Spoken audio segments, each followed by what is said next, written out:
Unpacking Mormonism and Other Religious Trauma is meant for educational purposes only. Hello, and welcome back to Unpacking Mormonism and Other Religious Trauma. I'm your host, Sarah Westbrook, and this is my very sexy husband. See, every time I call him sexy, people are like, but is he? And take a look at this. He very much is. Okay, I'm being totally corny. So we are going to talk. I am wearing Mickey Mouse right now. It's so hot. Like, you can't see it. It's yeah, Mickey Mouse from Walmart. Oh, yeah, white trash. White trash.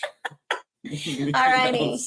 So anyway, we are going to talk today about the 6 things that we have learned since leaving the Mormon Church or the Church of Jesus Christ of Latter-day Saints. Every time I say Mormon, I give a victory to Satan. Go Satan, I guess. Well, not the 6 things. I think there's a lot of things that we've learned. Yeah, so just maybe just 6 things that we've learned. That right.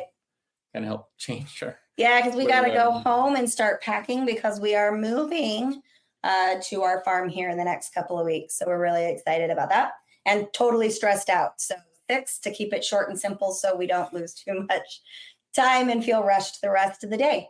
So Mason, I was going to jump right in, and I don't know who wants to go first. So the way that I advise all of my clients in clinic on how to make major life decisions is through paper, rock, scissors. Like, I present mine, he presents his, we paper, rock, scissors to see who goes first.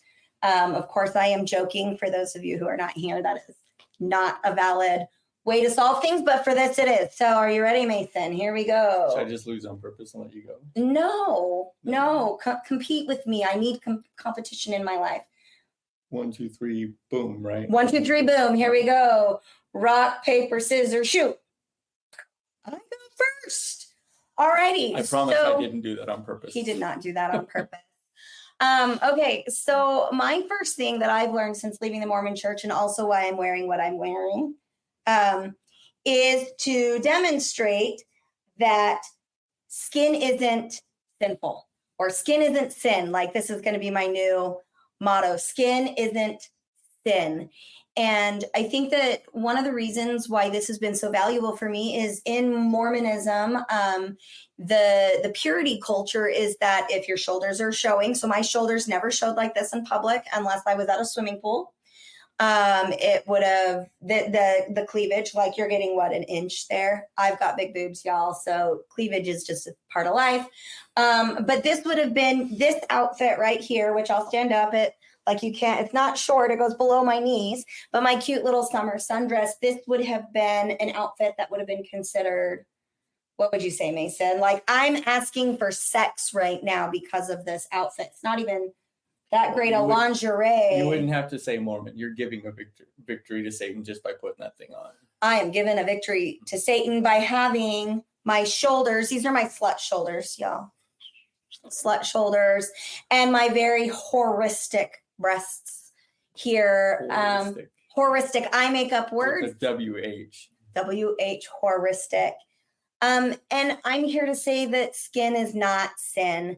There are many cultures in the world that do nudist colonies. And I really hate, from Mormonism and many other religions too, this is not something that is exclusive to the Church of Jesus Christ of Latter-day Saints, aka Mormon.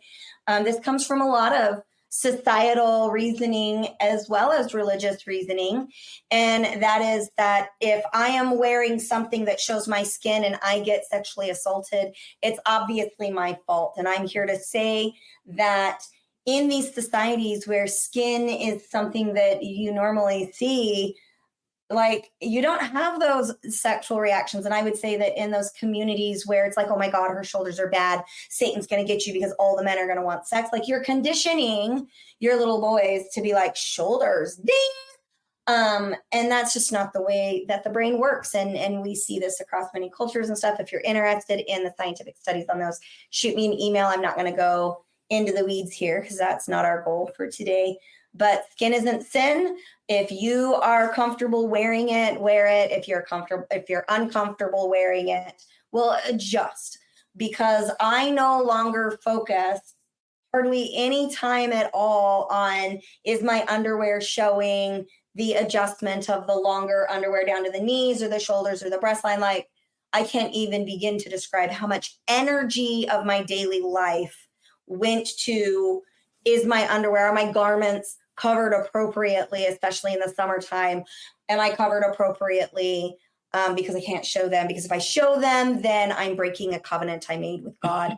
And so being able to shed that, like, so much focus on my undies, and also not giving a crap, like other people were focusing on my underwear too quite a bit. Just being able to get rid of that has been liberating. So that's my number one. So I was listening to Cults to Consciousness. I love that podcast. One of the things I love about that is that she does a lot of Mormon stuff, but she does a lot of other stuff too. I've listened to some Jehovah's Witness stuff. I've listened to, the last one I listened to was about a Muslim. Mm-hmm. And Hayden is texting me, so since he's babysitting, I'm going to look, but I'm still mostly listening. So she asked him, because they were talking about dress and modesty and stuff, and of course, Muslims have an even higher standard of modesty if you're talking about clothing. And she asked, does it actually change the way that men respond to women? And he's like, nah, you just learn that that's what it is. You see an ankle, it's as hard charging as the shoulder is. And so it doesn't really change. I think my point is that the skin or the clothing doesn't change the response. The people change the response. I would say the belief about what the skin represents changes the response. Sure. Because you're conditioned from a very young age in many cultures that if you see the ankle, that's the symbol of, I want you.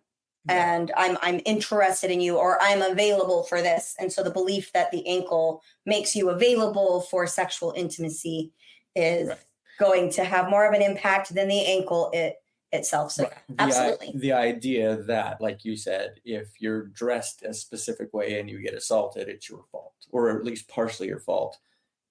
That extends from the assault to a woman being completely covered head to toe in order to prevent that. Right. That's a shifting of responsibility. Right. There's actually a movement out there, and I wish I had thought about pulling it up and giving it to you, where it shows this is what I was wearing when I was sexually assaulted.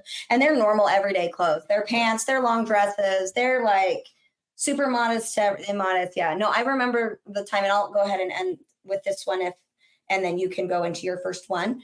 But I remember one time having a conversation with my dad where he was going along that thinking of what I was wearing or what my daughters were wearing was going to give men bad ideas or bad thoughts, and that she needed to change to control the men. And I remember telling him, I don't care if she's walking absolutely butt ass naked down the freeway. If a man sexually assaults her, that's the man's fault. If she's comfortable walking butt ass naked, great. Go do it. And I do not recommend people walking around butt ass naked in everyday life. The point being, right? It's what I'm wearing does not imply consent for anything. I love that. Yeah, so I love that. What I'm wearing does not imply consent. Right. There is no implied consent. If I walk up to you butt ass naked, it doesn't mean I'm saying, hey, suck on me, right? That's not what I'm saying. Woo! I'm here to say, if you walk up to me butt ass naked, that is what you're saying, but keep going. Well, there's a different situation. But anyway, no implied consent. We were going to not go into the weeds, and here we are in the weeds. Yeah, I love that. Started. All right, go ahead. We only started. So. Oh, that was funny. All right, so my first one is that I've recognized that I have a... Oh, hang on. We've got a comment here that says, sexy doesn't equal sexual. Yes. Love that. Love that. All right, keep going. Very good. So my first one is that I've recognized that I have a completely new perspective on religious indoctrination and how much religion is involved in people's lives. And kind of what I mean by that is that whether it's Mormonism, another high demand religion, or just religion in general, people inculcate religion into every aspect of their lives. And it's very difficult for them to disconnect that from everyday life. It's just been a weird thing to see. It's like, for instance,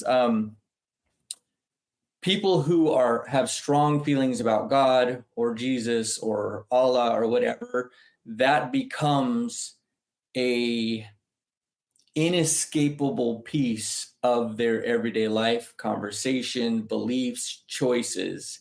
And it's very difficult. And I was there. It's very difficult to separate any kind of a choice from that. And it's been weird to see. Yeah, I like that. I think that what you're really talking about is that, and here's our little quippy one, belief does not equal knowledge, and faith does not equal knowledge, despite what your religion teaches. I also just want to say you used the word inculcate, and I need to call you smarty pants for that. Inculcate. I think that means blend. Like, come on, hun. Speak at my level here. I'm not even sure I used the word right. Let's see. Yeah, I have no idea. So anyway, Mr. Smarty Pants over here is going to look up his vocabulary words so we can educate you on English vocabulary. But no, I think that, I agree with you, because one of the things is that I was taught in the Mormon faith was that faith equaled knowledge. And so if I felt like it was true, it was true. And that's a false paradigm. There's my big word. Paradigm. Did you use it correctly? To teach and impress by frequent repetitions or admonitions. Oh, yeah. To teach and impress by frequent repetitions or admonitions. Yeah, I mean, sort of correctly. I mean, but that's the idea. That's an accurate definition of what he's talking about. That may not have been what he was trying to say, but yeah, there we go. So faith doesn't equal knowledge. A belief does not equal knowledge. And when we do that, when we cannot separate, this is what I think is true, or this is what I believe is true, we really have a difficult time as humans to separate it and honor that other people don't, and that my belief system should not dictate your behaviors, thoughts, actions, and rather that if it's important to me, then it can impact my thought, beliefs, and actions, but that I need to stop trying to have that influence and control other people. Yeah. It's kind of like this. Right now, we've got in politics, the separation of religion and state. It's always supposed to have been separate. And yet I think it was Louisiana just came down with the 10 commandments have to be in every classroom in the state of Louisiana. But we're not talking about the basic religious code of any other religion being in the classroom. And so we have an issue of we are placing or forcing Christian values in our education system. Supposed to be separate. Education in public education is supposed to be about reading, right. Science, math, like the scientific process, like actual science, not the 6,000-year-old earth, but the billion-old earth concepts, these types of things. We're supposed to be teaching our children processes that support whatever they then decide to pursue in their life, both religious and otherwise. Because I couldn't read the Bible if I hadn't learned how to read. So let's teach our children how to read. Let's teach our children how to learn from reading, but we've got to kind of separate that. And I think that that's, because you felt like the Mormon church was absolute truth, you were able to then utilize that, Mason, as it's okay for me to approach my colleagues and my friends, even non-Mormons, even those who believe differently than me, as if I am right and you are wrong, because my belief is being interpreted as absolute truth. That was a very long edition. It was. And Alex, our producer, is saying it's also ignorant because the reasoning is that it is original law when that is off by a good 1,000 or more years. Yeah, absolutely. We have these religious ideals that are very ignorant at times, but when we're caught in that system, we don't see them as ignorant because we see them and believe them as absolute. Well, because Christians believe differently. They believe that that's the law that was given. Like Moses might have written it down, but that's what existed from time immemorial, right? They can't see it as anything different than original law because that's what they believe it is. Well, and it makes me wonder, what are some of the things that you and I still hold on to that fall right back into that realm? Because we're not immune from it, you and I. Yeah. And we're still going to, oftentimes say my beliefs or my thoughts or my opinions are factual because to me they feel factual. So I think it's something that everybody can raise awareness on. Yeah. So did you have anything else you wanted to add? There's another piece to that I just want to kind of add it. It makes me feel like I can't discuss any sort of religious change or divergence with Orthodox people. Oh, I like that. Because they can't see past the fact that they hold that as if it is fact. Like if someone who believes strongly in Jesus as their savior, and I'm not talking about what that does to their life in general, like if that makes them a better person or they feel like that makes them a better person, then fine. but they cannot cannot give any other concept of religion a real look, because what they believe is fact. It's not a possibility, it is reality. And so they can't. There's another piece I want to talk about later that kind of ties into that, but it's a different thing that I've learned that just kind of connects with that. So it makes it hard to have those kind of conversations, because it wasn't hard before, because I approached it the same way. What I was talking about was reality. So I'll talk about it. It was your reality. Well, it was. But that's my viewpoint now. 4 years ago, that's not what it was. It was real. It wasn't. I didn't see it as my reality. I saw it as reality. And so I see now in other religious cultures, same sort of thing. If you're Orthodox, no matter the religion, it's reality. Yeah, and I sent you and Alex a text, so now I'm going to silence your phone. Yeah. Can you just back off? No, I can't. It won't. This is the dynamic in our relationship. Yeah. Alrighty. So Mason, I'm looking at yours. It's time for your second one. Yeah, I know. I'm just trying to decide which one. Where's your third one? You don't get to decide which one is mine. Oh, no, okay, fine. You know what? If you would like to donate to our very fun but dysfunctional relationship here, you can do so by scanning the Venmo app on the screen. We are utilizing it right now. We will be utilizing those funds, again, number one, to make sure that we are paying our staff a livable wage, and also to do repairs on the farm, where we are setting up that nonprofit for equine wellness and rehabilitation and human wellness and rehabilitation. So we're still in the process of getting that all going. We got stopped or slowed down because I got hemorrhagic E. coli, and holy cow, that was disgusting. And it knocked me on my tushy for a really long time. I also love Alex's comments. So Alex is our producer. He does a great job, and I love how he's involving himself in the conversation. I'm going to read you these texts. He says, if belief can be reality, then how do people share community in that environment? And I think I'm going to go ahead and take that comment and give my number 2 off of what Alex said, which is community is hard. So this would be like, the good, bad, and the ugly.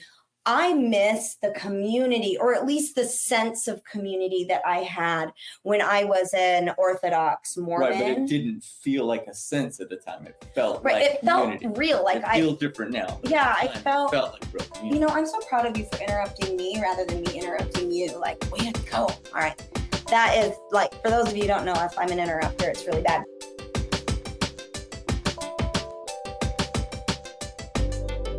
Let's take a quick break, and we'll be right back.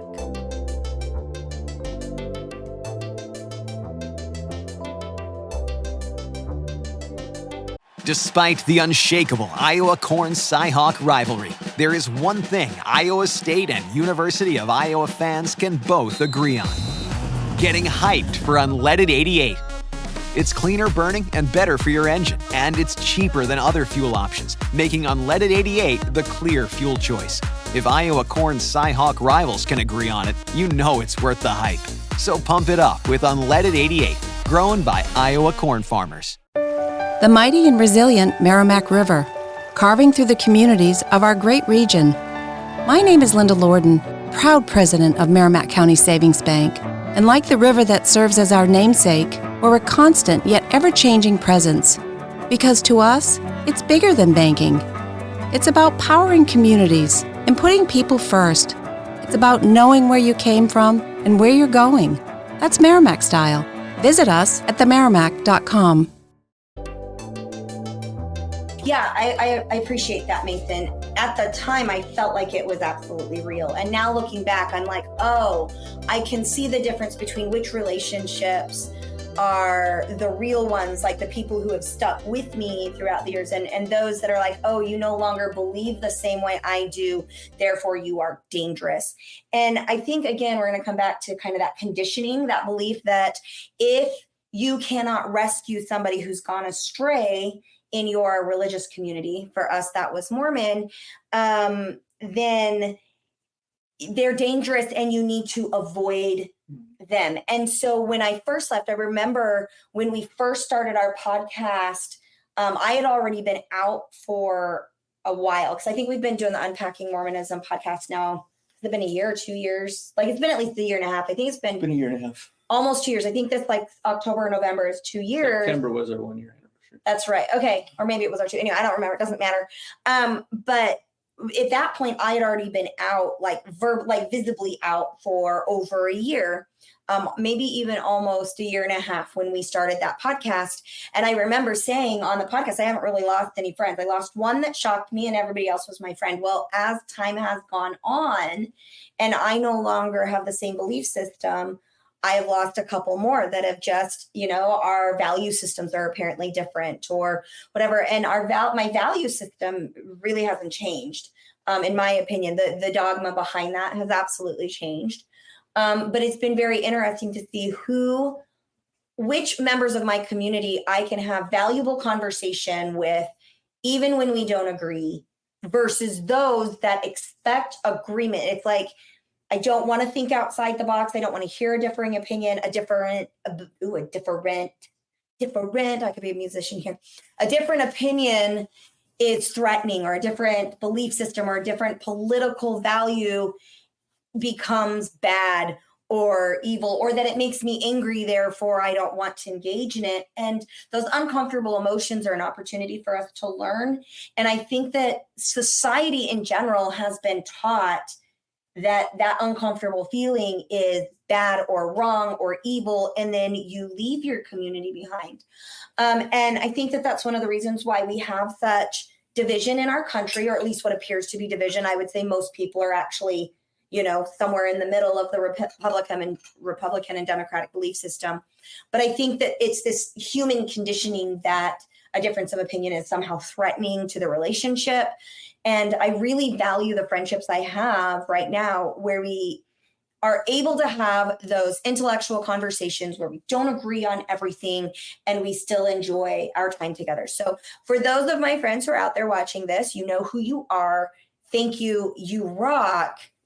You're my besties. And I absolutely love that dynamic. I think a lot of that comes from, and I said it before on something else, but I'm going to say it again, blame shifting. That if you say something to me that causes me to be uncomfortable because we don't agree on something, I think the standard is, and I feel like it's been that way in my life, and from what I've seen from a lot of people, the standard is to blame you. Because right, what you said, don't let me, because you said something that made me uncomfortable, it's your fault. Rather than me going, okay, why did that make me uncomfortable? It's the same thing on a different level as the modesty thing, right? If I teach my kids that if you see someone who has their shoulders exposed, or you can see more of their boobs than you're supposed to, it's thank you, that's nice. Now he can't think, he lost his train of thought. It's their fault, right? Rather than me putting it back on myself. Okay, what's going on here? Oh, it's a boob. That's supposed to turn me on a little bit, but that's not what I want right now. Let me just rein that back in and I'm okay. Right. And I'm not blame shifting. And so those conversations, the people that decide they can't handle that anymore, it's because they're saying, I can't be around them, rather than what's going on in my head. I value this relationship more than I am afraid of the fact that I saw her boobs, or more than I'm afraid of the fact that she has an opinion that's completely different than mine that I don't know what to do with. Right. I love that. And I was going to interrupt you and say this. So I'm going to say now without interrupting, because I'm that works. Right? I know. Isn't that exciting? It's so hard. My ADHD brain. Oh, you know what? I didn't take my meds yet this morning. Oops. Okay. Squirrel. Yes. Thank you, Alex, for the squirrel.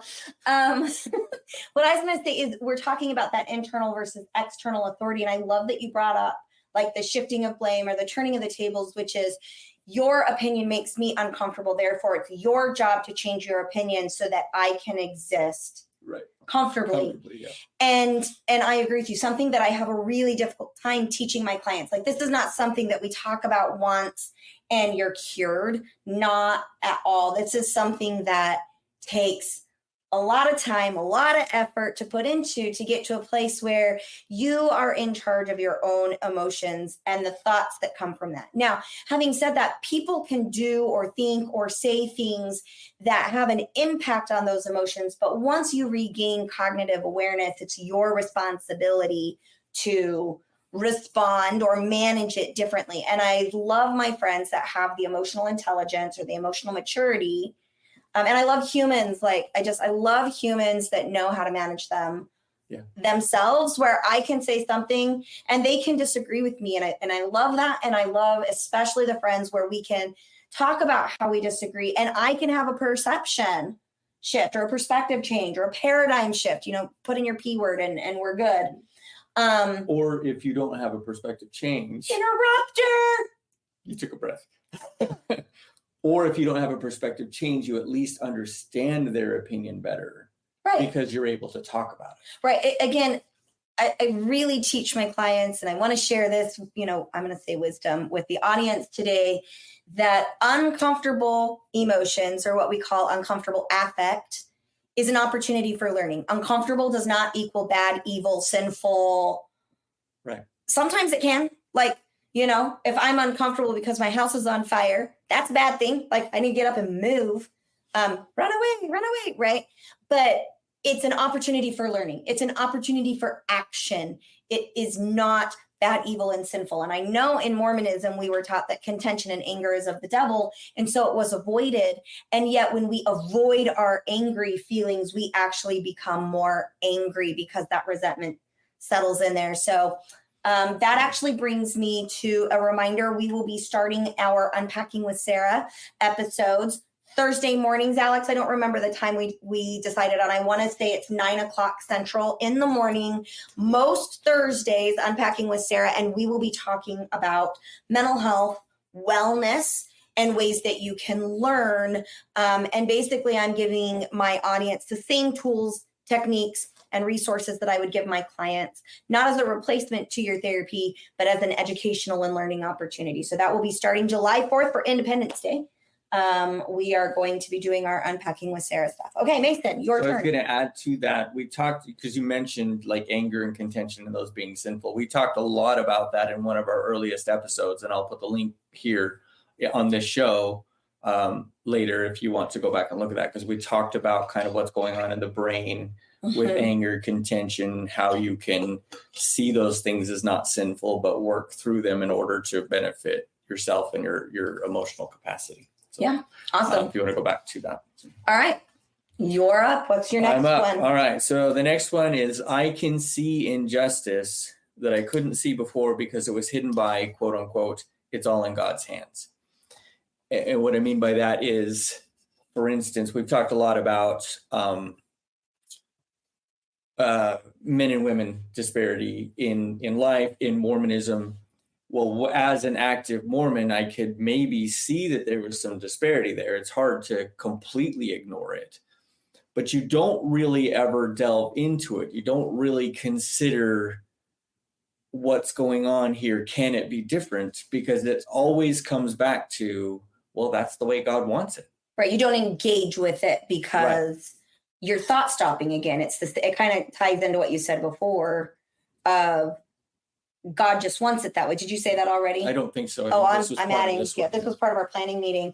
God just wants it this way, or this is how God is, or this is what God wants. And I don't need to understand how bad it's hurting somebody because God knows best. So it's called thought stopping. So well, go ahead. And then if you fight it, if I look at it and I see, man, there's a disparity here between men and women in the church, and I'm not okay with that. You start to fight it. Well, what happens? If you fight it hard enough, you get excommunicated. The church takes your salvation from you because you're fighting for justice. Same thing if you had been fighting for Prop 8, the LGBT. Sure, yeah, Proposition 8. Not the one that you're going no, for. I was thinking LGBT. More race. Like if you were fighting against racism in the church in the 1960s, you might find yourself on the outskirts with the church where you would get excommunicated because you're fighting for justice, but it's not in line with what God wants. This is God's rule. We didn't make this rule. And so there's a lot of cop out on that where God is the problem. Or the Proposition 8 thing. We don't hate LGBTQs. God just said this is the way that it is. Right. We're being racist, misogynistic, homophobic because God wants us to be this way. Therefore, it's God's fault. And don't get mad at me because it's God and therefore I'm justified in being an asshole or a prick. Right. The other part of that is in thinking about LGBTQ is that whenever I think about that in connection with religion and Mormonism, there's this statement that's very common to Mormonism, but I think it's also common to Christianity in general, is that to love the sinner but hate the sin. And I was having a conversation actually with one of my colleagues at work the other day, and I said the problem with that statement is that the science doesn't hold up with the idea. So if in religion you believe that they're making a choice to be gay, I kind of understand why you're saying what you're saying. I want them to make better choices, and I'm not going to accept that choice. But if you look at the science doesn't seem to hold up with that. With the science is pretty clear. Homosexuality is not a choice. Well, and there's probably, there's a spectrum of people that believe that or how that fits into their lives, and that's not what we're here to discuss. Right. But the science doesn't hold up with that, and so now, how do I hate something about a person that isn't in their control? Well, and still love them? I don't think that that's possible. How do I love part of you and not love another part of you? It would be like hating somebody because they're black. Like I can't. How can I do that and actually love them? I love you, but I hate your skin. It doesn't make any sense. And so that's kind of where I'm at with that too, is that I can see the injustice. Now, I still don't necessarily know how to fight it. Like, this is things we've learned, but I can see it better because I'm not blaming some existential concept for it. I'm not blaming God for the racism that lasted for 150 years in the church. I'm not blaming God for the fact that there's sexism in the church. I can see it for what it is without some sort of existential rationale for it. Well, and I think the existential rationale places, the cis male in an elevation above everybody else as the authority on things. And lots of things. And I just want to clarify, I follow the science. And as science shifts, I try and shift my beliefs as we get more evidence to things. And what I'm seeing in the science is that it's not a choice. You are born that way. And for me, I have some special needs kiddos. I've got, one who has schizophrenia, one who has autism. And that would be like me saying you were born with autism. I hate the autism, but I still love you. Right. I can't separate our daughter, Abigail, from her autism. Like, her autism is what makes her so joyfully unfiltered, so embarrassingly unfiltered at times. We're in a sexual anatomy phase right now, and she's asking all kinds of inappropriate questions about the being on boys. Okay, like to everybody, everywhere. Yeah, and it's so fun for me. I just have to laugh. She's not trying to be inappropriate. She's not trying to be crass. It is who she is. She's curious, and her curiosity is going to get her in trouble. So we have to monitor it. We have to keep it safe. But I can't unlove the autism that makes her her. Is it hard? Yeah, it's hard because it's different. It's hard to understand at times. It's exhausting at times because society doesn't make room for people on the autism spectrum. Like, she does not look autistic, and she very much is autistic. And so sometimes her questions create very uncomfortable circumstances in society, but I can't separate it because it is who she is. It's what makes her who she is. And I think that that's really where, the church, the Mormon church, Church of Jesus Christ of Latter-day Saints, is missing out, is that love means radical acceptance. It means accepting everything, including the parts you don't understand, including the things that make you uncomfortable. Again, feelings of discomfort are an opportunity for learning. And I mean, we all hold prejudices. We just don't realize that we all hold prejudices. You know, one that kind of made me laugh the other day, I was on an emergency animal site because we've got farm animals, and some lady went on this rant of how much she absolutely hates people who would put a sick animal down rather than making their life, like, you know, extend the life, whatever, and how much they hate. And I was like, oh, that's kind of funny. You know, you're, you know, not racist, but prejudice against people who believe differently than you. And it's not on a topic that anybody's really talking about except for PETA. Right. So, you know, it's everybody holds these prejudices. We need to really open our eyes and recognize how those belief systems and prejudices are holding us back. I like this comment too. It says, even if it is a choice, I assume we're talking about LGBTQ, that is what freedom and autonomy is. And I agree. Right. And for me, I think why the perspective change is so important for me is that I can see it now as, well, it's not a choice. And so I can't separate them. And I think the next step is going to, well, even if it is a choice, God gave us our free will. Who am I to then separate them from that? Who am I to hate their choices that aren't hurting anybody? I'm not talking about a murderer. You know, I'm not talking about somebody that's going out and a, you know, abusive parent. I'm not talking about those kinds of things. I can hate those things because they're hurting someone else. But in this case, that's not what's going on. And so for me, it's still a stepwise. I think what was very helpful is recognizing that I can't love the sinner and hate the sin. I don't think it's possible for me. And so in the impossibility of that situation, what do I choose? Do I choose to hate the person because of their sin? Or do I love the person in spite of their sin? Or even better, do I love the person with their sin? And I think that was a step. And then eventually I want to get to the point where I love them. The sin doesn't even come in. Well, I would say in order to have that radical acceptance, you have to stop defining it. Right. You can't define it as sinful. If you're going to love them, if I look at my daughter who's autistic and I'm like, oh, this is a disability, this is a bad thing, she's, you know, blah, blah, blah, blah, blah. When I label it as something with a terminating piece, like she won't be able to live on her own, then I'm more likely to view her as never being able to live on her own rather than say she could probably live on her own, but it's not going to look like the way it did when I lived on my own. And I want to share the perspective of a client because I feel like we're really off topic about what you learned, but in a good way. I once had a client who was gay, and that client shared with me that they felt like their gayness was a choice for years and years and years. And then it took them the time period, like it took them recognizing that they were actually bisexual, that they were in fact attracted to both male and female, but they preferred relationships with the same gender, same sex as themselves. And that is why they felt like it was a choice, because they did enjoy both. And that, you know, because even for many, many years in the gay community, being bisexual was then bad and frowned upon and persecuted. And so it took them time. And so they felt like the choice was not, am I gay or not? It was recognizing preferences in somebody who was bisexual. And we've got some public comments, it looks like here. Let's see. Novel says, word sinner here. God's back. Cheers. Welcome to heaven or hell. Your call. Love you. Hi, Novel. Wonderful to have you with us. If you want us to comment on any of your comments, let us know.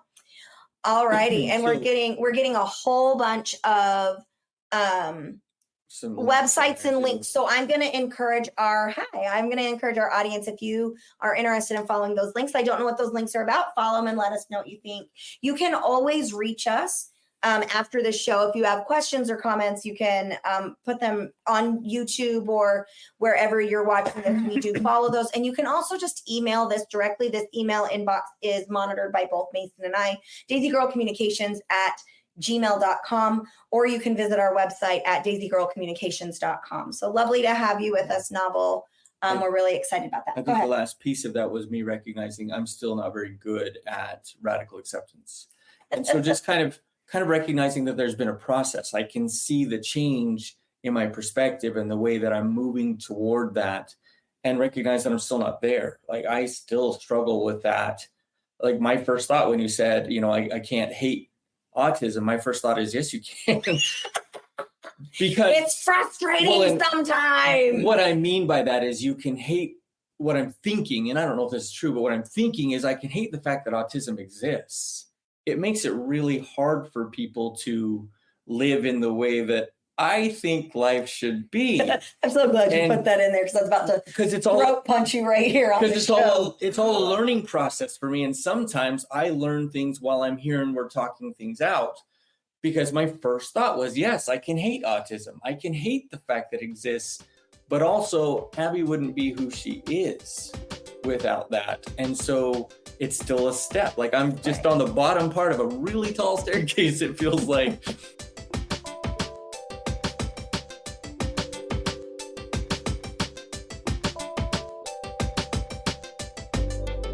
You can buy Trauma Bonded, a true story of navigating attachments forged in complex PTSD by me, anywhere books are sold, including Audible.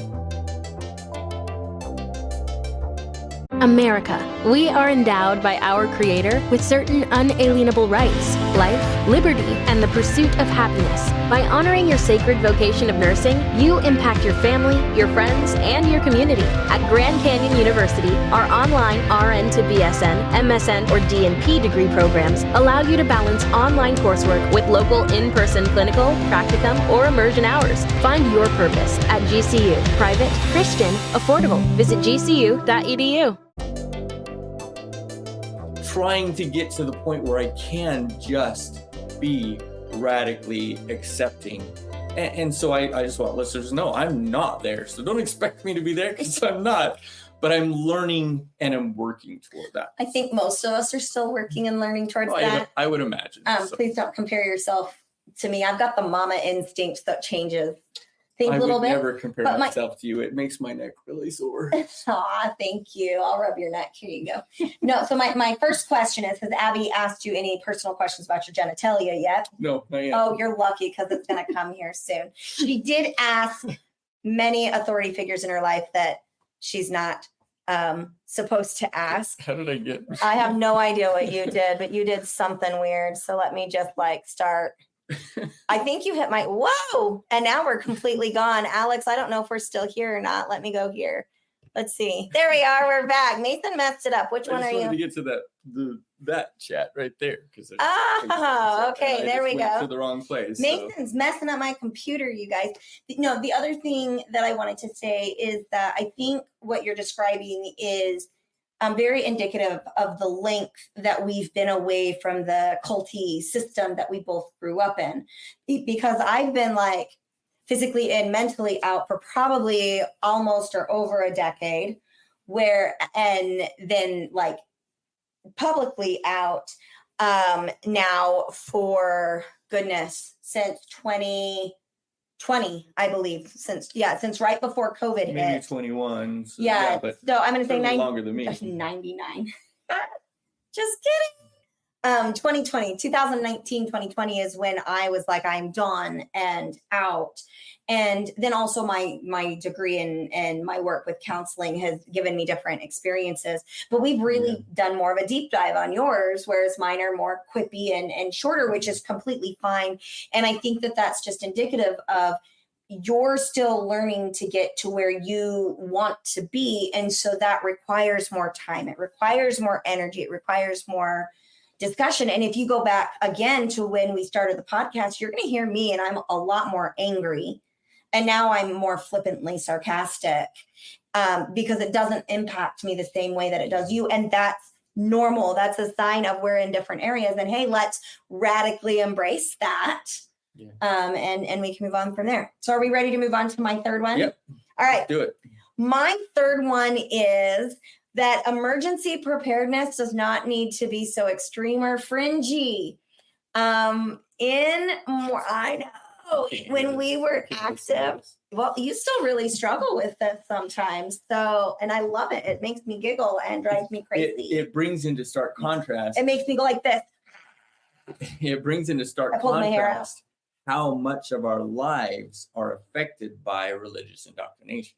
Oh, for sure. Yeah. So So when we were Orthodox members of the Mormon Church, we had a year's supply of food, which was something like, I don't even remember the numbers, like 400 pounds of grain per person in our family. So let me just illustrate a picture of this. We had, while being Orthodox members, at our most, 7 children and 2 adults. And if we just say 500 pounds of grain, what is 8 times 500? That's like 4,000 pounds of wheat, oats, barley. Like, y'all, there was more grain in my house when we were Orthodox Mormon than there is in my barn for the 8 horses outside. I'm just gonna put it.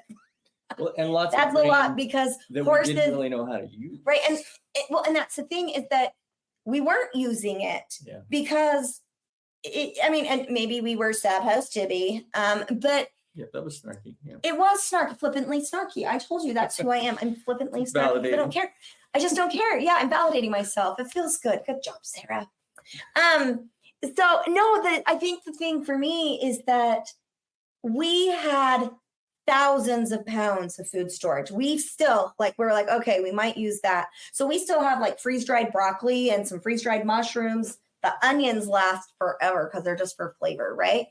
But they're like some of it is way past, like I started throwing away when it hit its expiration date. But Mormon Church taught me that my whole wheat and my pinto beans and black beans would last in a number 10 can with an oxygen packet, sealed in a number 10 can with an oxygen packet, that it would be good and nutritionally sound for 30 years. And I am here to tell you that is a fucking lie. Unless you like to eat rocks. I'm sorry. I boiled some of those pinto beans, y'all, for 6 hours, and those beans would not cook all the way. And no, that's a lie. It will still lose its nutritional value, and it's 30 years old. And then I think where that really hit us hard is we were military. So Mason, explain how the military moves you, which they're moving us again to the farm. So thank you, Army. Go. First off, the piece of that is that, as most people know, you move a lot.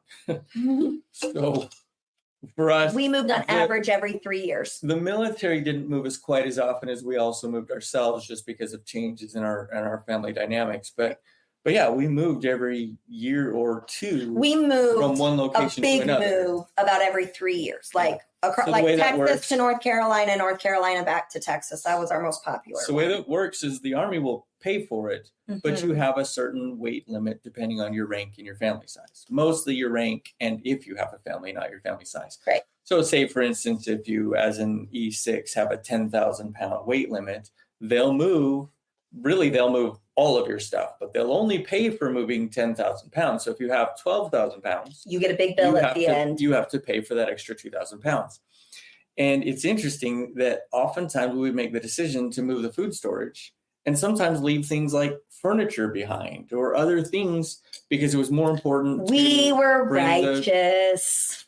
And the food storage takes up a lot of weight, but doesn't take up a lot of space. So it's easier to throw in 25 boxes of food storage and not a couch. When you buy it in the cases. Right. Yeah, absolutely. It's easy to move because it's just little boxes. Even though they're heavy, it's easy to move. And so and I want to interrupt you. We would make that change. 10,000 pounds for an E6 is very generous. It was more like 7,000 pounds, I think. It wasn't 10,000 pounds until you were an officer. Anyway, I don't remember. But yeah, we would move that food storage. And now the Army's like, yeah, we don't move food unless it's cans. So anything that we had in buckets, then they wouldn't move. But honestly, we've thrown most of it away. Despite the fact that we tried to use it, we've thrown it away. And it wasn't good for us. Like when we were grinding up wheat that's 5-6 years old, we're not gaining the nutritional value that we would need from it. And I think over time that can contribute to illness and whatnot. The other thing is like the guns and the weaponry that you're supposed to have. And if you look at some of these Mormon fringe groups, and like the Daybells right now, or what's the name of that book that there's a couple of them. Oh yeah, I know what you're talking about, but Yeah. I don't remember. Go watch the Lori and Chad Daybell thing. You'll hear about the book that they kind of held almost as a Bible. Right. in there. Or oh goodness, what's her name? She wrote Educated. Tara Westover. She talks about how her parents were super fringy in this like last days, Armageddon, preparedness, whatever. It's fringy, and in a lot of people it gets taken really far, and it's really, really dangerous. And so, yeah, I'm prepared. Oh, and the other thing is that the food was more important than financial savings. So those few times where financial times hit us hard, and we ate from our year's supply almost exclusively for a few months. The Edge of Heaven? No, that's what Chad Daybell wrote. It's not written by the Daybells. It's the book they were reading when they got arrested. So, but what book was Lori Daybell reading in Hawaii when she got arrested? And that's the name of the book. So anyway, Mason's going to look that book up and let you know what it is. But, my thing is that we spent thousands and thousands and thousands of dollars on food that we've now thrown away, or that we moved across the country and had to spend. Visions of Glory. There's the name of the book, by John Pontius, who that is a pseudonym, and the guy that actually wrote it, I don't know what his real name is. Again, I'm bad with the details now. Yeah. But the guy that wrote this book that caused a lot of fringy outcroppings in Mormonism is the same guy that screens our teenage missionaries for their mental wellness and stability before they go on their missions. And it's really scary. So if you are wanting more information on that, you got to go over and watch some of the Mormon stories stuff about the Daybell things, and you'll hear that and get your source material for that. We're just hearsay right now. So anyway, now I just lost my train of thought. What was I saying right before that? Oh, we spent thousands and thousands and thousands of dollars instead of putting it in a savings account. And frankly, if we had put all of that money into a savings account when we fell upon hard times, we'd have had the financial ability to pay for the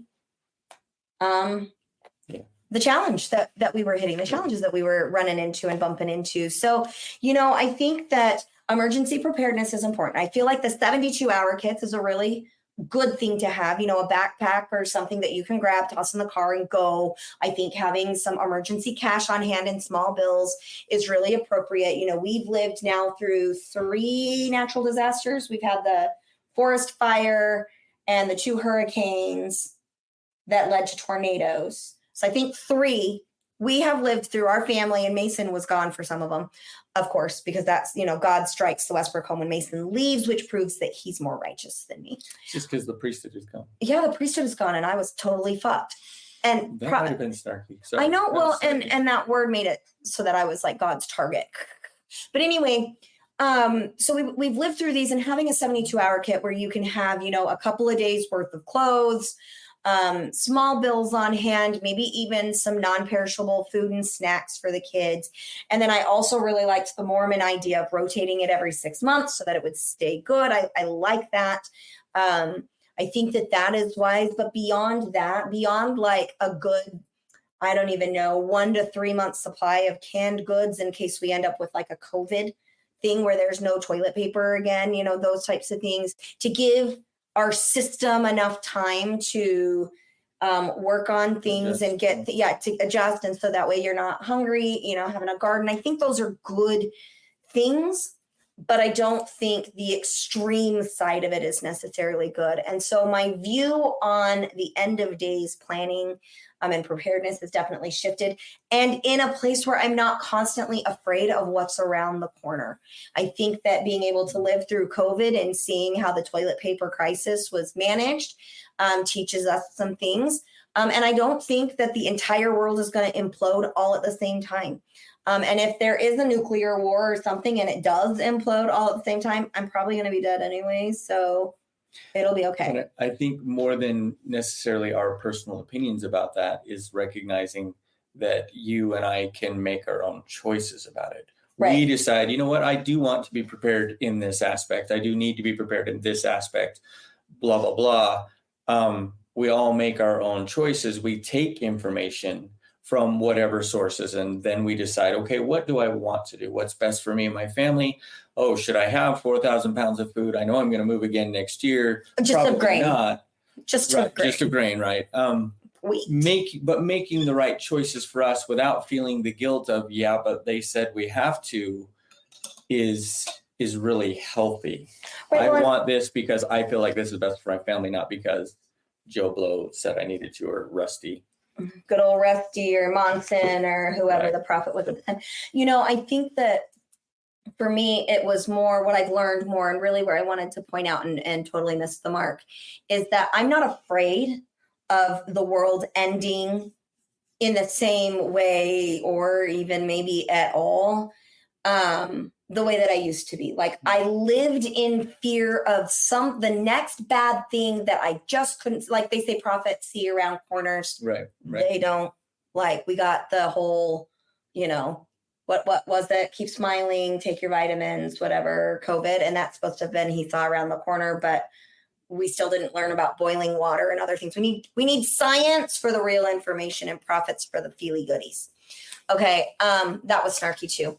But my point being that I'm no longer constantly afraid of something bad about to happen to my family. And therefore I'm prepared because it's about to happen. I was told I would see the second coming, and I don't think I'm gonna, because I don't think it's gonna happen. But anyway, my point being, I'm not living in fear and preparing because I'm afraid. Now you know what? Sometimes shit happens. Let's be prepared for a couple of months in case shit happens and the government closes down for a little bit because, a pandemic. I feel like we fared quite easily throughout the pandemic, but also we live in a very privileged country where the systems didn't completely come apart when that happened. I mean, Right. They came apart, but not to the point that they would have in like Belize. Like, we went to Belize after COVID, and holy shit, things were bad in the United States, y'all. Not like they were in other countries. So Anyway, and that I could scroll all the way down that rabbit hole. So I am no longer afraid of the world collapsing and the economy imploding and everything. It's just, again, radical acceptance. If it happens, it'll happen, and we'll figure it out when we get there. I'm prepared for a couple of months to give the systems time to fix things, or us time to figure shit out to move forward. But I am not going to be eating expired food for a year to 18 months anymore. All right. That's my third one. All right. Thanks. What's your last one? So my last one is navigating what is now possible, but also sorting through what is desirable. What I mean by that is it used to be that what was possible was very prescribed. There were lots of lines that were pretty significant, Right. bolded lines that you just didn't cross. And what you're talking about is things like, if you want to get to your prescribed heaven and the way the Mormon doctrine teaches, You don't A, cross B, the and line. C, you don't go out of that, and you're guaranteed a spot in heaven as long as you. But it's very, very transactional. Right. And while life feels transactional, it's really not. Shit happens to everybody. Right. Right. Okay. So you don't cross the lines. And so now what I'm talking about is things like, we've talked about this. So just an example, like a strip club. Okay. We've talked about that mostly, actually, ironically, because you want to do it. I don't have a whole lot of interest in it, but it's navigating. Well, there's nothing wrong with that. If you think about a strip club from a consensual place, right?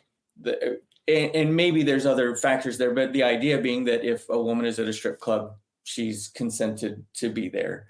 And so, and maybe that's not always the case, but that's the idea. And so, because the sin part is out of the question, that's not the issue anymore. Now it's recognizing, well, this is a possibility. Is it what I want?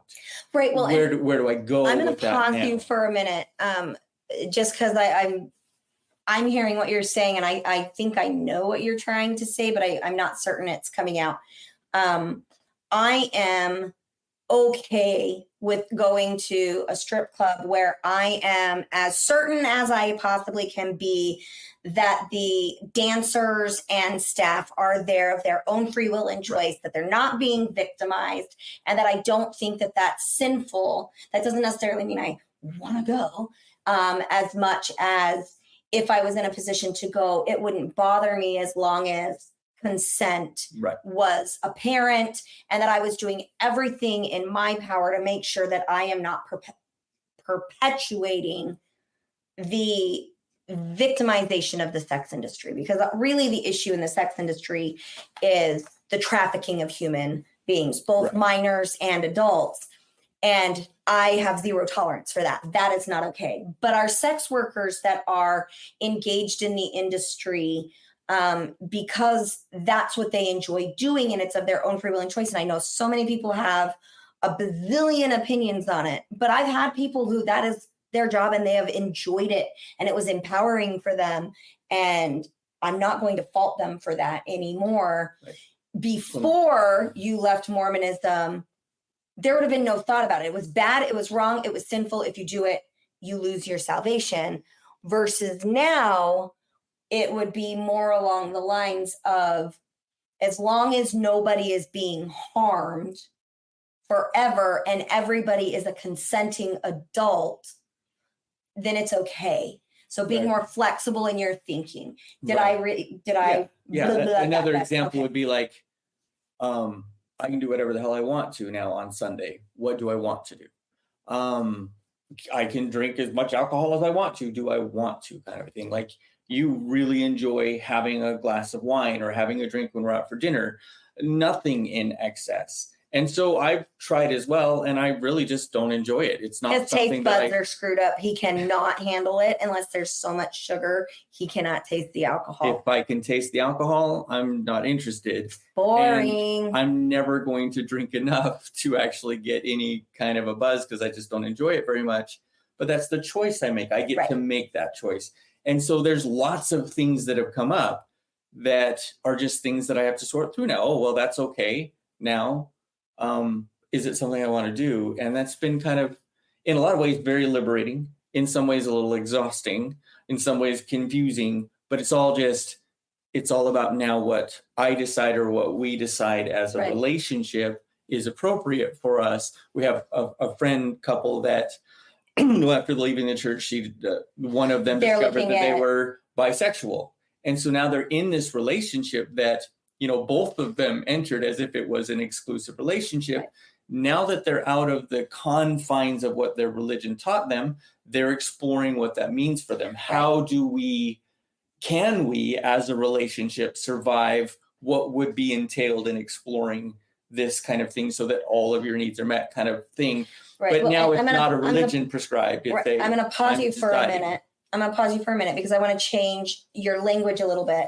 I would say that it's not necessarily that they left the church and then discovered Sure. the sexuality. Rather, while in the church, it wasn't, there may have been the urges and the desire and the recognition of it, but it would have been stuffed down, Right. covered up, ignored because that's bad. Right. So now that they're out, they can explore. And yes, they came to us and asked us for, hey, can you kind of help guide us a little bit into the science and ways to explore this that won't destroy our relationship. And hopefully what we said was helpful there. But yeah, I really like that. And I would like to say that exposure, you've got to be able to go at things with curiosity, and then exposure in a controlled environment that's healthy. So consent or Right. drinking, but in an area that you're not going to harm somebody. We're gonna, you're not required to drive home, and you're not doing it in secret. Would be a healthy thing because I remember things like when I took my first drink, you weren't out of the Mormon church yet, and you were terrified. Like, you were convinced that I was going to be an alcoholic and our lives were going to end. And I was just finally like, whatever, dude. Stress exposure will be a good thing. Point of clarification. It And wasn't- coffee. He It didn't like wasn't when that I had was coffee either. scared you were going to be an alcoholic. In my mind, you weren't out of the church yet. Oh, It felt more like this was going to help drive you away from the church. And so that's what I was scared of. I wasn't scared of you becoming alcoholic, although that kind of thing crossed my mind. I was worried about it. Right. I was scared because you were making a choice that I thought would tip the balance. That's interesting in because I don't your feel like mind- you ever verbalized that in a way that's what I heard until Right. just now. That's really interesting. I think I did, but I probably didn't have the well, and I words probably for wouldn't it. have listened And in that way either, Maybe because it there's was that a too. rough patch in our lives, y'all. from my mind, it felt like that was a decision that was tipping the balance the other way, and I was still hoping that you would, fall to the other side. He was still trying to rescue me, and there may have been a little bit of a dynamic of, I'm going to drink a little bit of alcohol, so I'm not wanting to be rescued. Sure. All right, so Mason and I have something to unpack here later today, to figure that out a little bit. But yeah, I would like to just kind of, unless there's something else you wanted to share on that last one. No, I Is have there one more anything else? thing I'd like to share, but not related to that. So go Okay, ahead. well, no, you go ahead first, because I was just gonna close up the thought. Okay. So go ahead. So one of the things that really occurred to me as we talked about this, the changes, the things that have changed for us, where we go, all that stuff. All that stuff. Yeah, I thought of. All that stuff. Naturally went to a superhero, metaphor or relation. Star I thought Wars, of- DC, Marvel. It's DC. I Is it thought AC of- and DC? What is it? It's DC Comics, and what's the other and one? Marvel. And oh, I got it right. I hate superhero shit. So this is what I thought of. This is the transition for Mystique from going to what was her human, quote unquote, form to her mutant form. And what I thought of is, if you haven't, this is from the movie First Class, X-Men First Class. But in that one, you see Mystique as a child growing up, because in the originals, you just see her as an adult. In this one, you see her as a child and then growing up and kind of coming to terms with, and her father figure, who was Professor Xavier, hated her. I hated when she was in the mutant form. He wanted to see her as a normal, quote unquote, human. And so she really struggled with that. The person that she relied on the most essentially hated who she was. And so she really struggled with, who am I, this way, that way, whatever. And the thought that came to my mind is that in a religious system that wants you to be in their mold, whatever mold that would be. For us, it was Mormonism, but any religion that wants you to be in a specific mold, it's like they're asking you to be that human form. They want you to be like everybody else, doing things the way that everybody else does them, because that's the way God wants them. And when Mystique really started to discover herself, and, of course, putting a whole lot of Do you see what Alex thought called you? Nerd. Putting a whole lot of thought, the same thing I would have done in comparing the Force from Star Wars to the priesthood kind of a thing. But To it the really, spirit, y'all, to the spirit of God. but it really hit home for me in that when Mystique really started to find herself and her power as a mutant, it was when she accepted who she was. Mm-hmm. When she became comfortable in very much a real way in her own skin, that's when she became powerful. That's when she became who she was. And in a lot of ways, and maybe that wouldn't be the case for everybody, but in a lot of ways, in leaving this very restrictive organization, in this case a religion, that's where we've kind of found our inner power, because we have accepted us as we are rather than us as they want us to be. Can I change the word? Instead of No. power, Yes. I'm changing this word. Instead of power, I'm going to call it strength and courage. Sure. Because power, I mean, maybe personal power, sure.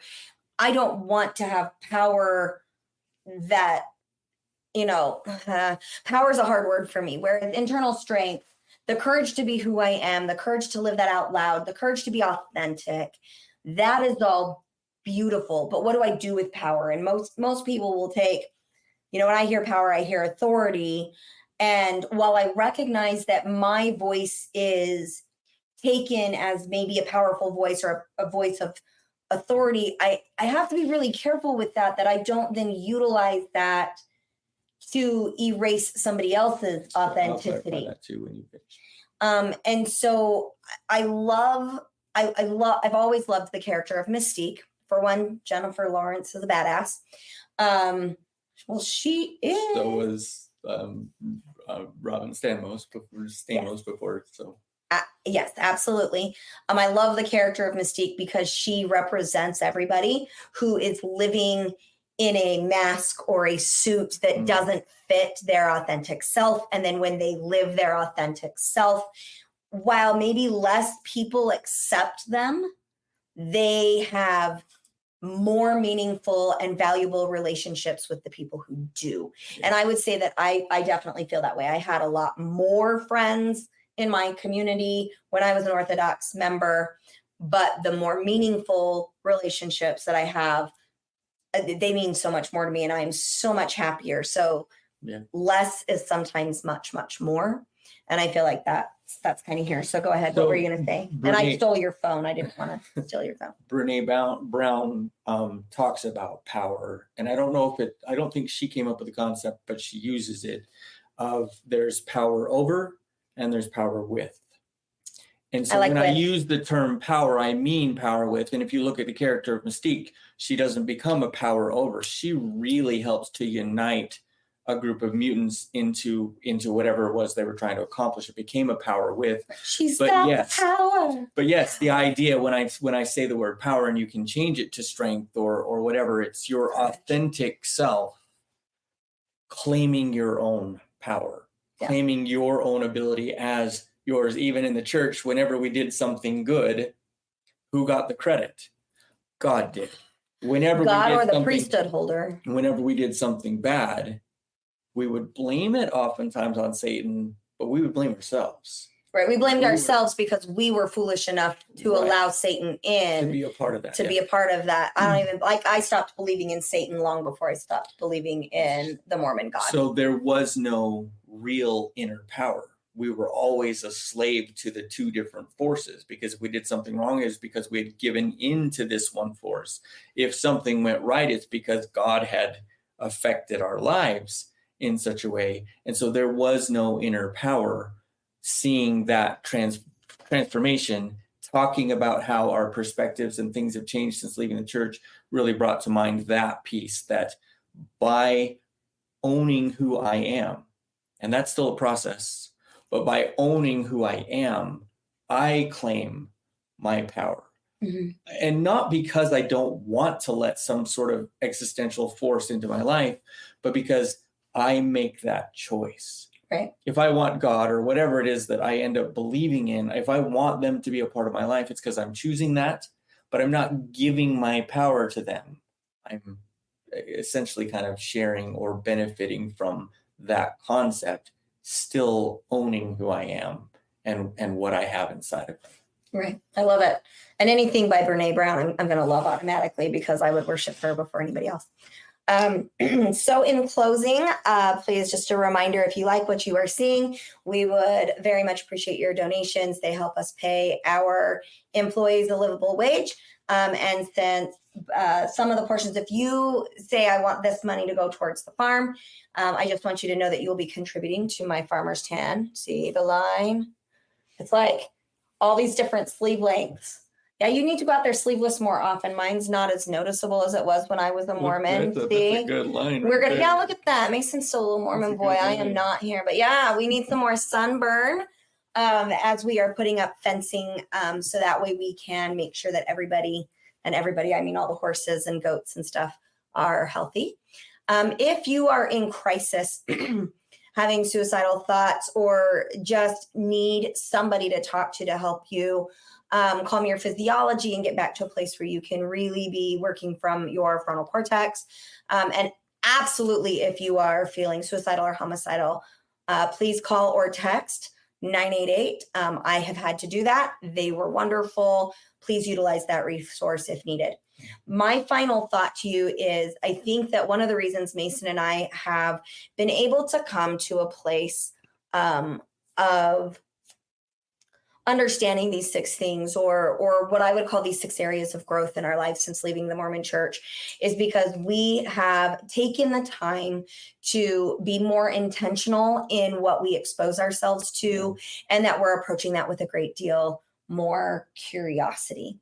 So I just wanted to end with that. And we would love to hear from you. Again, if you would like to email us, you can do so at daisygirlcommunications@gmail.com, or visit our website, daisygirlcommunications.com. Thanks so much, everybody. We will see you in about 2 weeks. Bye.